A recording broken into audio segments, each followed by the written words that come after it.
नमस्कार दोस्तों, स्वागत है आपका आपके अपने YouTube channel dream computer centre पर। दोस्तों यूपी ट्रिपल एससी ने एक नई भर्ती निकाल दी है और ये भर्ती किस पोस्ट की है, कौन कौन इसके लिए एलिजिबल होगा, उन सभी चीज़ों पर हम इस वीडियो में बात करने वाले हैं। तो ये जो भर्ती निकाली गई है ये पेड 2025 से निकाली गई है। ठीक, तो यहाँ पे सबसे पहली बात तो आपको ये ध्यान देना है कि पेड 2025 से ये भर्ती निकाली गई है। और किस चीज़ की भर्ती है पहले वो देख लेते हैं। विज्ञापन संख्या 2 परीक्षा 2026 इसका विज्ञापन संख्या है और भर्ती का नाम है उत्तर प्रदेश प्रदूषण नियंत्रण बोर्ड। ठीक है, यानी पॉल्यूशन कंट्रोल बोर्ड के द्वारा ये भर्ती निकाली गई है, संयुक्त संवर्ग। ठीक, तो कितने पद इसमें रहने वाले हैं? टोटल 115 पद रहने वाले हैं और अलग अलग अहर्ताएं मांगी गई हैं। हो सकता है इसमें आप भी एलिजिबल हों। ठीक है, बहुत सारे ऐसे पोस्ट हैं जिसके लिए आप भी एलिजिबल होंगे। चलिए हम देखते हैं। ठीक है, वैकेंसी की बात करें तो ये नोटिफिकेशन आज यानी 11 मार्च को आया है और इसके ऑनलाइन आवेदन करने की जो तिथि है वो है 2 अप्रैल से चालू होगा फॉर्म, और फॉर्म सबमिट करने की लास्ट डेट है 22 अप्रैल। ठीक है, करेक्शन की है 29 अप्रैल। चलिए अब चलते हैं आगे। ये प्रोसेस है ऑनलाइन का, वो हम बाद में देखेंगे, इसमें कुछ खास नहीं है। हाँ, ईडब्ल्यूएस के लिए दिया गया है। ईडब्ल्यूएस वित्तीय वर्ष 2025-26 की आय पर आधारित हो।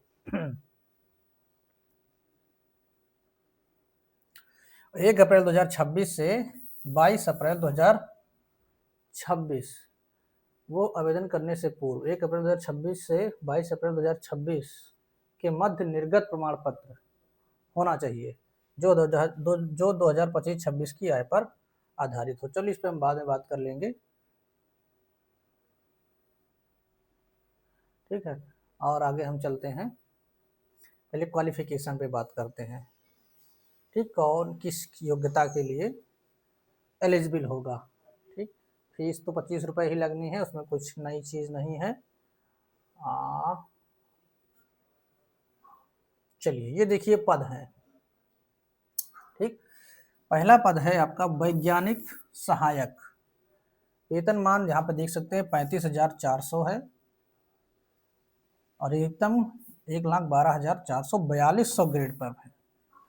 ठीक, 4200 ग्रेड पर की वैकेंसी है। और यहाँ पर वैकेंसी की बात करें तो जनरल में 4, एससी में 2, एसटी में कुछ नहीं है, ओबीसी में 3 है, ईडब्ल्यूएस में 1 है, कुल 10 पद हैं और ये अस्थायी प्रकार की भर्ती है। वहीं पे दूसरा वैकेंसी है जो है वैज्ञानिक सहायक विशेष चयन, इसमें 5 सीटें हैं। ठीक है, लेखा, अभी हम क्वालिफिकेशन में बात करेंगे। लेखाकार या लेखा परीक्षक की 22 वैकेंसी है। ठीक, विधि सहायक की 4 वैकेंसी हैं। फिर है प्रयोगशाला सहायक, इसमें तो हद हो गई है, सिर्फ जनरल में 2 वैकेंसियां हैं बस, बाकी कुछ नहीं है। ठीक, उसके बाद यहाँ पर है एक अनुश्रवण सहायक, ये 5200 से 2000 इसका वेतन बैंड है और ये ग्रेड पे 1900 की भर्ती है। ठीक है, इसमें टोटल मिला के 35 पद दिए गए हैं। वहीं पर एक अवर अभियंता है विशेष चयन की, इसमें 8 भर्ती है। और फिर है एक अवर अभियंता, इसमें कुल 29 भर्ती हैं।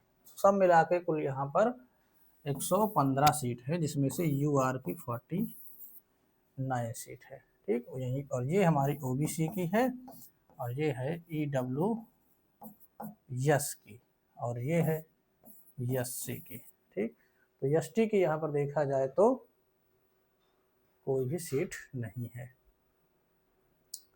अब हम बात कर लेते हैं क्वालिफिकेशन की। ठीक, किसके लिए क्या क्वालिफिकेशन लगेगा ये है।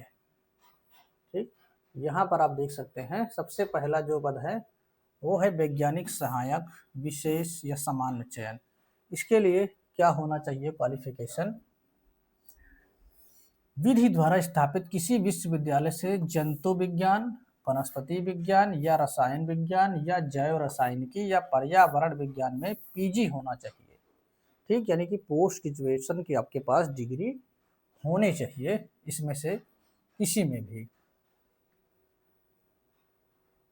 उसके बाद हम बात करें लेखाकार या लेखा परीक्षक की, तो इसमें क्या है, किसी भी विश्वविद्यालय से एक विषय के रूप में लेखा कर्म के साथ वाणिज्य में स्नातक उपाधि या इसके समकक्ष, ठीक है, वाणिज्य में आपके पास यानी कॉमर्स में ग्रेजुएशन होना चाहिए, और आपको किसी सरकारी या अर्ध सरकारी संगठन में लेखा कर्म के क्षेत्र में 1 वर्ष का आपको एक्सपीरियंस भी होना चाहिए। फिर है विधि सहायक, इसमें क्या है, आपको विधि में यानी लॉ ग्रेजुएट कैंडिडेट होना चाहिए। दूसरा क्या है, एडवोकेट, वकील, बैरिस्टर या अटॉर्नी के रूप में 3 वर्ष का अनुभव होना चाहिए इस वैकेंसी के लिए। बहुत मुश्किल से कैंडिडेट मिलेंगे जो पेड दिए होंगे। देखते हैं फॉर्म भर्ती खाली जाती है क्या होता है। फिर है प्रयोगशाला सहायक, ये भर्ती काफ़ी दिन बाद आई है, ये भर्ती इसके पहले आई थी 2016 या 18 में आई थी, 10 साल बाद मान के चली आई है। एक उसके बाद इसमें क्या होना चाहिए, विज्ञान के साथ इंटरमीडिएट। इससे पहले जब आई थी तो विज्ञान के साथ हाई स्कूल सिर्फ मांगा गया था, तो यहाँ पर इंटरमीडिएट मांगा गया है। ठीक, विज्ञान के साथ इंटरमीडिएट होना चाहिए। दूसरा है अनुश्रवण सहायक, इसमें क्या है, विज्ञान के साथ इंटरमीडिएट, दोनों में सिर्फ वही मांगा गया है, ठीक है। और उसके बाद एक भर्ती और है जो है अवर अभियंता, इसमें क्या है योग्यता, हाँ यहाँ पर है जन स्वास्थ्य या सिविल रसायन या पर्यावरण अभियांत्रिकी में डिप्लोमा होना आवश्यक है, ठीक है। अवर अभियंता सामान्य व विशेष चयन में जन स्वास्थ्य या सिविल रसायन या पर्यावरण अभियांत्रिकी में डिप्लोमा होना चाहिए, ठीक है। बस इतना ही इसमें दिया गया है। बाकी एज यहाँ पर दे दिया गया है, आप एज देख सकते हैं, ज़्यादातर न्यूनतम 21 और मैक्सिमम 40 वर्ष ही शो हो रहा है। बाकी एज रिलैक्सेशन आपको अपनी कैटेगरी के अनुसार मिलेगा। सिलेबस की बात कर लेते हैं। यहाँ पर क्या है, परीक्षा योजना में 100 प्रश्न होंगे, 1/4 निगेटिव होगी, और यहाँ पर देख सकते हैं केंद्रीय प्रदूषण नियंत्रण बोर्ड से इससे 10 प्रश्न पूछे जाएंगे इसकी जानकारी के बारे में, 40 आपके पर्यावरण जागरूकता के रहेंगे, बाकी 15 आपका डाटा इंटरप्रिटेशन और विश्लेषणात्मक क्षमता के रहेंगे, बाकी 15 आपके कंप्यूटर और 20 यूपी स्पेशल के तो रहते ही हैं। तो ये 35 तो आपके फिक्स ही रहते हैं हर एग्जाम में आजकल, ठीक। बाकी के ऊपर वाले यहाँ पर दिए गए हैं, ठीक। डिटेल में सिलेबस आपको नीचे मिल जाएगा, आप यहाँ पर देख सकते हैं।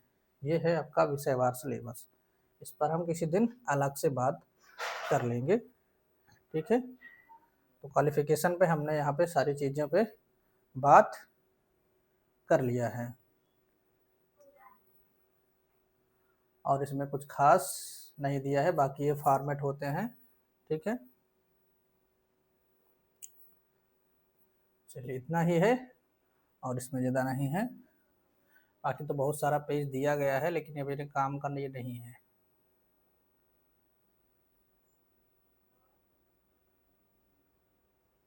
कुछ नहीं है, ठीक है। तो आई होप आपको जानकारी अच्छी लगी होगी। जानकारी अच्छी लगी तो लाइक करो, चैनल पर नया है सब्सक्राइब नहीं किया तो कर लीजिए, और आपके कोई भी सवाल है तो कमेंट बॉक्स में कमेंट करके पूछ सकते हैं। मिलते हैं हम नेक्स्ट वीडियो में, तब तक के लिए बाय, टेक केयर, जय हिंद, वंदे मातरम।